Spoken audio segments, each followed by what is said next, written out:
Francisco Cândido Xavier, Libertação, sexto livro da coleção A Vida no Mundo Espiritual, ditado pelo Espírito André Luiz, capítulo 10, em aprendizado. De retorno à casa, com indisfarçável estranheza, reparei que o nosso instrutor não empreendia qualquer ataque em defesa da doente querida. A jovem senhora, novamente metida no leito, semi-aniquilada, punha os olhos no ar vazio, absorvida de indefinível pavor.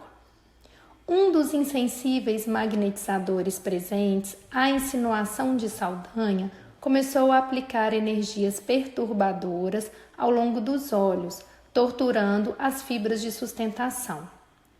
Não somente o cristalino em ambos os órgãos visuais denunciava fenômenos alucinatórios, mas também as artérias oculares revelavam-se sob fortes modificações. Percebi a facilidade com que os seres perversos das sombras hipnotizam as suas vítimas, impondo-lhes os tormentos psíquicos que desejam. Grossas lágrimas banhavam o rosto da enferma, traduzindo-lhe as agitações interiores. Dilacerada, a mente aflita e sofredora tiranizava o coração que batia, precipite, imprimindo graves alterações em todo o cosmos orgânico. Das complicadas operações sobre os olhos, o magnetizador passou a interessar-se pelas vias do equilíbrio e pelas células auditivas, carregando-as de substância escura, qual se estivesse doando combustível a um motor. Margarida, ainda que o desejasse, agora não conseguiria erguer-se. Compacta emissão de fluidos tóxicos misturava-se à linfa dos canais semicirculares. Terminada a esquisita intervenção, Saldanha dispensou os terríveis colaboradores, à exceção da dupla que se incumbia do hipnotismo, alegando que havia serviço em outra parte da cidade. Outros casos aguardavam a legião de Gregório e Margarida, no parecer do chefe de tortura. Já recebera suficiente material de prostração para 30 horas consecutivas. Pouco a pouco esvaziou-se a casa, semelhante agora à desprezada colmeia de maribondos vorazes. Contudo, aí permaneciam Saldanha, os dois magnetizadores, nós três e a coleção de mentes em formas ovoides ligadas ao cérebro da senhora flagelada. A sós com o temível obsessor, Gúbio procurou sondar-lhe o íntimo discretamente. Sem dúvida que a sua fidelidade aos compromissos assumidos, declarou nosso orientador atencioso, é bastante significativa. E enquanto Saldanha sorria, envaidecidamente, continuou de olhar penetrante e doce. Que razões teriam conduzido Gregório a conferir-lhe tão delicada missão? O ódio, meu amigo, o ódio, explicou o interpelado decidido. A senhora? Aduziu Gúbio, indicando a doente. Não propriamente a ela, mas ao pai, juiz sem alma, que me devastou o lar. Faz 11 anos precisamente que a sentença cruel de um magistrado caiu sobre os meus descendentes, exterminando-os. E diante da expressão de real interesse que o nosso instrutor deixava perceber, o infeliz continuou. Tão logo abandonei o corpo físico, premido por uma tuberculose galopante, revoltado com a pobreza que me lançara à extrema penúria, não pude afastar-me do ambiente doméstico. Minha infortunada Iracema herdou-me um filho querido, a quem não pude legar qualquer recurso apreciável. Jorge e sua genitora passaram desse modo a enfrentar dificuldades e aflições que não posso relembrar sem imensa angústia.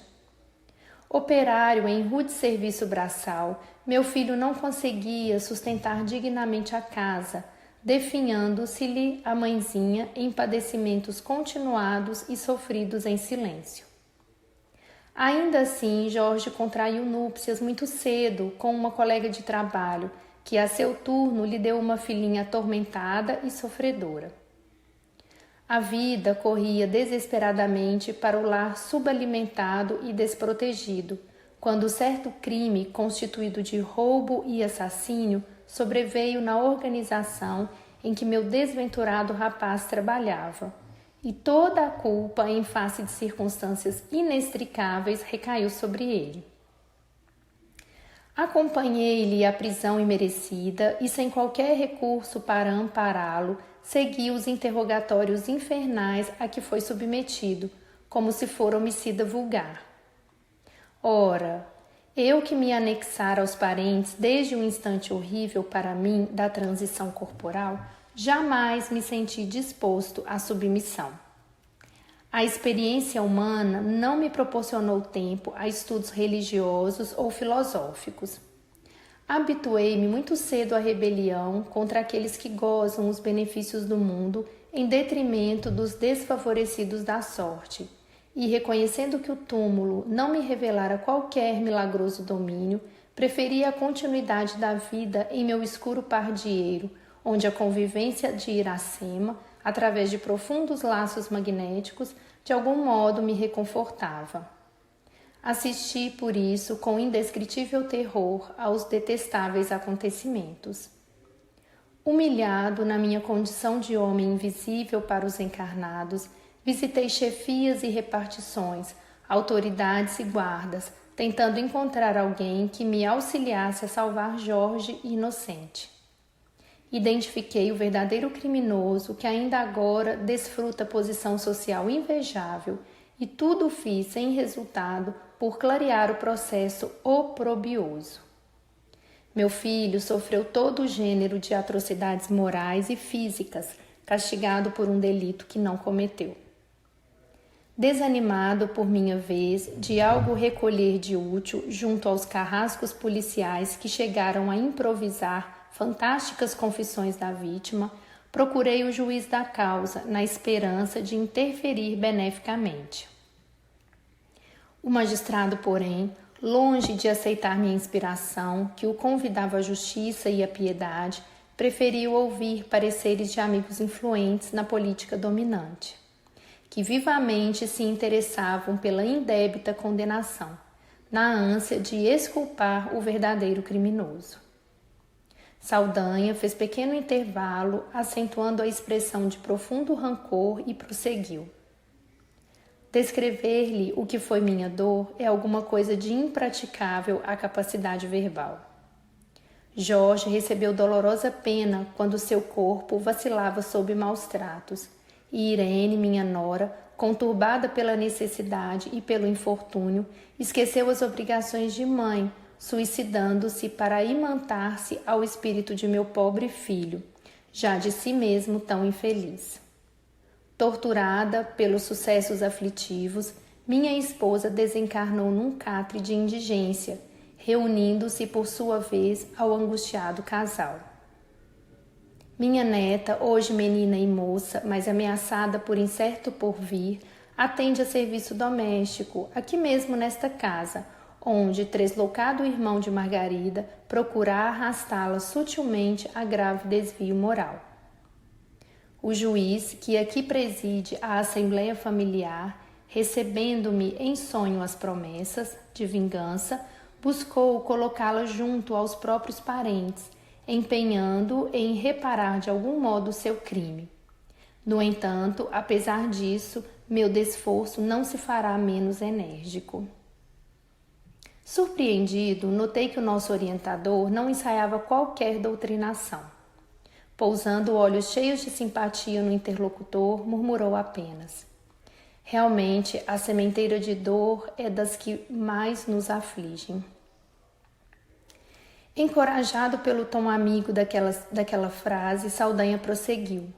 Muita gente convida-me à transformação espiritual, concitando-me ao perdão estéril. Não aceito, porém, qualquer alvitre desse jaez. Meu desventurado Jorge, sob a pressão mental de Irene, dilacerada, e de Iracema oprimida, não resistiu e perturbou-se. Enlouquecendo no cárcere, foi transferido da cela úmida para misérrimo hospício, onde mais se assemelha a um animal encurralado. Acredita, possa meu cérebro dispor de recursos para meditar em compaixão que não recebi de pessoa alguma? Enquanto esses quadros permanecerem sob meus olhos, não abrirei minha alma a sugestões religiosas. Estou simplesmente diante da vida. A sepultura apenas derruba o muro da carne, porquanto nossas dores continuam tão vivas e tão contundentes quanto em outra época, quando suportávamos a caixa dos ossos. Foi nesse estado que o sacerdote Gregório me encontrou e agradou-se de minhas disposições íntimas. Necessitava de alguém, de alma suficientemente endurecida, para presidir a retirada técnica desta moça que ele deseja arrebatar devagarinho à existência terrestre, e louvou-me o ânimo firme. Quase sempre dispomos de servidores em massa para os cometimentos retificadores, mas não é fácil encontrar um companheiro decidido a perseverar na vingança até o fim, com o mesmo ódio do princípio. Observou que eu lhe atendi a exigência e confiou-me a tarefa. Passeando o colérico olhar pelos ângulos da câmara de repouso, acentuou: todos aqui pagarão, todos. Admirado, fitei Gúbio, que se mantinha imperturbável, silencioso. Fora eu, e talvez me desbordasse em comentários extensos e tirânicos com referência à lei do amor que nos governa os destinos. Reclamaria com ênfase a atenção do perseguidor para os ensinamentos de Jesus e, se possível, dobrar-lhe-ia a língua indisciplinada e insolente. O instrutor, contudo, assim não procedeu. Sorriu, mudo, buscando disfarçar a própria tristeza. 2 ou 3 minutos rolaram longos entre nós. Mostrava o relógio 1/4 para meio-dia, quando alguns passos se fizeram ouvidos. É o médico, elucidou Saldanha com manifesta expressão de sarcasmo. Debalde, porém, procurará lesões e micróbios. Quase no mesmo instante, um cavalheiro de idade madura penetrou o recinto em companhia de Gabriel, o esposo da vítima. Abeirou-se da enferma, afagou-a gentil e pronunciou algumas palavras de encorajamento. Margarida, em vão, buscou sorrir. Faltavam-lhe forças para tanto. A conversação ia a meio quando uma entidade, evidentemente bem intencionada, compareceu. Viu-nos e demonstrou compreender-nos a posição, porque fixou em nós cauteloso olhar sem dizer palavra, acercando-se do médico solicitamente, qual se lhe fora dedicado enfermeiro. O especialista não parecia profundamente interessado no caso, mas, ao auscultar Margarida, entregue a torpor inquietante, conversou com o marido da vítima de maneira superficial. Declarou que a jovem senhora, em sua opinião, certamente se mantinha sob o império da epilepsia secundária e que, em última análise, se socorreria da colaboração de colegas eminentes para submetê-la a exame particularizado da lesão cérebro-meníngea, seguido possivelmente de intervenção cirúrgica aconselhável. Em seguida, porém, observei que a entidade espiritual recém-chegada e que o assistia com desvelo, pousou a destra em sua fronte, como se desejasse transmitir-lhe algum alvitre providencial. O médico relutou bastante, mas ao cabo de alguns minutos, constrangido por sugestão exterior que não saberia compreender exatamente, convidou Gabriel a um dos ângulos do quarto e lembrou: por que não tenta o espiritismo? Conheço ultimamente alguns casos intricados que vão sendo resolvidos com êxito pela psicoterapia. E para não dar ideia de uma capitulação científica ante o idealismo religioso, acrescentava: segundo sabemos hoje, a saciedade, a sugestão é uma força misteriosa, quase desconhecida. O esposo da enferma recebeu o conselho com simpatia e perguntou: poderá orientar-me suficientemente? O psiquiatra recuou de algum modo e obtemperou: bem, não disponho de maior trato com os expoentes do assunto. Todavia, segundo acredito, não terá dificuldades para experimentar. Logo após, deixou ali algumas indicações escritas relacionando drogas e injeções e dispôs-se a sair, sob o riso escarninho de Saldanha, que dominava amplamente a situação. Gúbio conversou qualquer coisa com o inquisidor desencarnado e em seguida dirigiu-se a mim, esclarecendo: André, combinamos que para observações deve seguir o médico. Dentro de algumas horas, porém, volta ao nosso posto. Compreendi que o nosso orientador me proporcionava a recolha de novos ensinamentos e acompanhei o especialista em moléstias nervosas, cauteloso e contente. Distanciado agora do lugar em que nosso instrutor travava a batalha singular, acerquei-me da personalidade que assistia o médico de perto e entabulamos amistoso diálogo. O novo amigo atendia pelo nome de Maurício, fora enfermeiro do Esculápio que protegia e recebera com satisfação a tarefa de ampará-lo nos empreendimentos profissionais.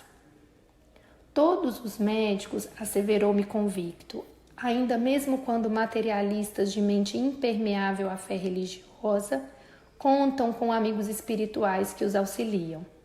A saúde humana é dos mais preciosos dons divinos. Quando a criatura, por relaxamento ou indisciplina, delibera menosprezá-la, faz-se difícil o socorro aos seus centros de equilíbrio, porque em todos os lugares o pior surdo é aquele que não quer ouvir. Todavia, por parte de quantos ajudam a marcha humana da esfera espiritual, há sempre medidas de proteção à harmonia orgânica, para que a saúde das criaturas não seja prejudicada. Claro que há erros tremendos em medicina e que não podemos evitar. Nossa colaboração não pode ultrapassar o campo receptivo daquele que se interessa pela cura alheia ou pelo próprio reajustamento. Entretanto, realizamos sempre em favor da saúde geral quanto nos é possível. E numa expressão profundamente significativa acentuou: ah, se os médicos orassem! Nesse instante, alcançamos o ponto de destino, antecipando-nos de algum modo ao amigo encarnado sob minha observação. A residência confortável, não obstante o formoso jardim que a circundava, permanecia transbordante de fluidos desagradáveis. O clima doméstico era perturbador. Maurício elucidou, sem preâmbulos: estamos sumamente interessados em que o nosso amigo se enfronhe no trato com as magnas questões da alma, a fim de aperfeiçoar-se na tarefa junto à mente enferma. Por isso, encaminhamos até aqui, por vias indiretas, livros e publicações acerca do assunto. Entretanto, contra o nosso desejo, não somente preponderam os preconceitos da classe módica, mas também a influência perniciosa que a segunda esposa exerce sobre ele.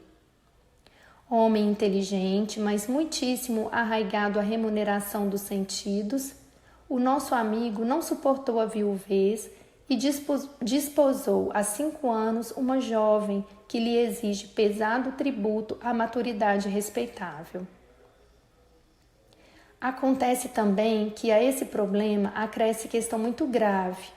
A primeira esposa desencarnada deixou 2 rapazes e permanece ligada à organização doméstica que considera sua propriedade exclusiva.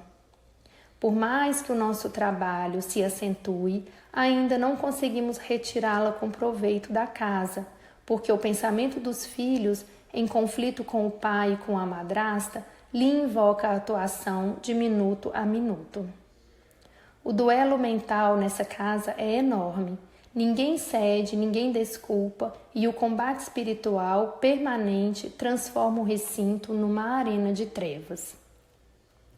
Calou-se o informante enquanto entrávamos e pude notar que efetivamente a ex-dona da casa, sem o corpo físico, em singular posição de revolta, ali se achava, abraçada a um dos filhos, moço de seus 18 anos presumíveis, que fumava nervosamente numa espreguiçadeira. Via-se-lhe perfeitamente a condição de vaso receptivo da subelevada mente materna. Ideias inquietantes e delituosas povoavam-lhe a cabeça. Fios tenuíssimos de força magnética ligavam-no à mãezinha infeliz. Tinha as mãos crispadas e o olhar absorto, maquinando planos diabólicos, e por mais que o envolvesse o socorro de Maurício, nem ele, nem aquela que lhe fora ciumenta genitora se mostravam suscetíveis de receber-nos a influenciação restauradora. Tenho trabalhado tanto quanto me é possível, explicou o novo companheiro, a fim de ambientar aqui o espiritualismo de ordem superior. Achamo-nos, entretanto, num campo imensamente refratário. Nesse instante, o médico transpôs o limiar e Maurício colocou sobre a fronte dele a destra generosa, buscando fornecer-lhe intuições exatas referentes ao caso de Margarida. O especialista, num átimo, começou a articular o aparelhamento mental para exame do assunto que lhe era sugerido, lembrando certa publicação técnica, única maneira através da qual conseguia registrar os pensamentos do companheiro espiritual. Mesmo assim, o esforço não logrou êxito. O filho atacou o genitor com recriminações acerbas, em vista de se haver demorado excessivamente para o almoço. O esculápio depressa desligou a mente de nossos fios invisíveis, precipitando-a no torvelinho das vibrações antagônicas. A esposa desencarnada veio igualmente sobre ele furiosamente. Reparei que o dono da casa não lhe assinalou os punhos ativos no rosto, mas o sangue concentrou-se-lhe na região das têmporas, tingindo-se-lhe a máscara fisionômica de cólera indisfarçável. Resmungou algumas palavras saturadas de indignação e perdeu de todo o contato espiritual conosco. Maurício indicou com insofreável tristeza e acentuou: é sempre assim, muito difícil aproximarmos-nos, na esfera física, daqueles a quem nos propomos auxiliar. Surgem ensejos valiosos de realização espiritual, como presentemente nos ocorre, diante do problema de Margarida. No entanto, nossas tentativas redundam em rematada frustração. Um homem intelectualizado pela responsabilidade acadêmica, por si mesmo deveria sentir santa curiosidade perante a vida, abstendo-se de certo comércio mais intenso com a satisfação egoística da experiência no corpo. Porém, a criatura costuma persegui-la até o desgaste completo da forma carnal de que se serve. Por mais que a convoquemos à preciosa viagem da periferia para o centro, a fim de que ela se amolde aos imperativos da vida que a espera, além do sepulcro, nosso esforço é quase sempre considerado adiável e inútil.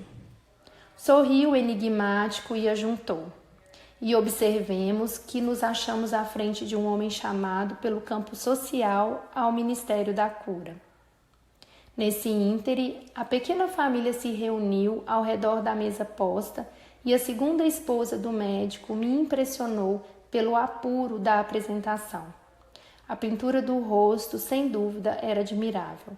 O traje elegante e sóbrio, as joias discretas e o penteado harmonioso realçavam-lhe a profundez do olhar, mas rodeava-se ela de substância fluídica deprimente.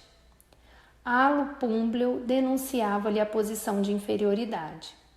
Socialmente, aquela dama devia ser das de mais fino trato. Contudo, terminado o repasto, deixou positivamente evidenciada sua deplorável condição psíquica.